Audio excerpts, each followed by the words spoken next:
सवाल पूछना चाहता हूँ।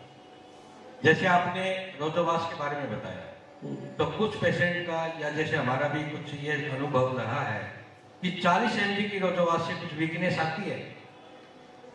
देखिए, रोजोवास्टेटिन को यदि 40 mg की डोज में दिया जाए 2 साल, 3 साल, 4 साल, ये मेडिकल लिटरेचर में हमारा लिखा हुआ है कि इसका कोई साइड इफेक्ट नहीं है 99% पेशेंट्स में। यदि लाइफ लॉन्ग भी ये दवाई ले ली जाए रोजोवास्टेटिन, मेरे काफी पेशेंट लाइफ लॉन्ग दवाई ले रहे हैं रोजोवास्टेटिन 40 mg की डोज में, तो 20 mg की डोज में, तो सब डॉक्टर चलाते हैं रोजोवास्टेटिन एटोर्वास्टेटिन लाइफ लॉन्ग, क्योंकि विदाउट दिस मेडिसिन तो patient can not survive any, no heart patient can survive without atorvastatin atorvastatin. तो ये तो लाइफ लॉन्ग लेनी ही पड़ती है, और लाइफ लॉन्ग लेने से कोई साइड इफेक्ट नहीं है 99% पेशेंट।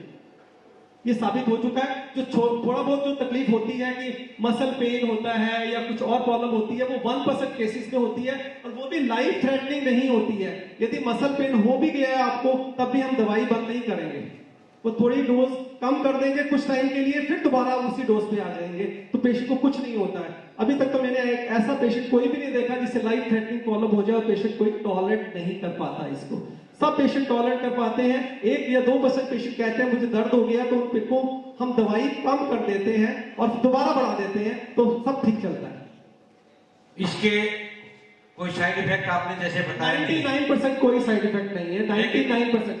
डॉक्टर साहब, देखा है कई गोडों में पेन हो जाता है, कई मस्कुलर पेन भी हो जाते हैं, इससे बहुत ज्यादा 40 mg की डोज जो देते हैं आप उससे।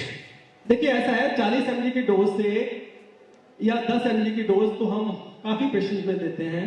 यदि दर्द पेशेंट को हो जाता है, तो जरूरी नहीं है कि वो दर्द एटोर्वास्टेटिन या रोजोस्टेटिन से हो। हम एक टेस्ट कराते हैं जिसको कहते हैं CPK। यदि CPK टेस्ट में यदि वो लेवल हाई आता है, तभी हम मानते हैं कि इस दवाई की वजह से वो दर्द है। यदि CPK लेवल हाई नहीं आता, तो हम दवाई कम नहीं करते, हम पेशेंट को कहते हैं कि दर्द किसी और कारण से हो गया होगा। जरूरी नहीं है कि दवाई के साथ जो दर्द होता है तो वो इसके साथ ही है, हो सकता है उसकी वैसे ही उसका वीक पॉइंट है, मसल्स वीक है उसके, या उसको जॉइंट प्रॉब्लम है, उसकी वजह से। यदि हम जॉइंट प्रॉब्लम का इलाज करें या वैसे इलाज करें तो पेशेंट ठीक हो जाता है। और डॉक्टर साहब, एक बात और पूछना चाहूंगा,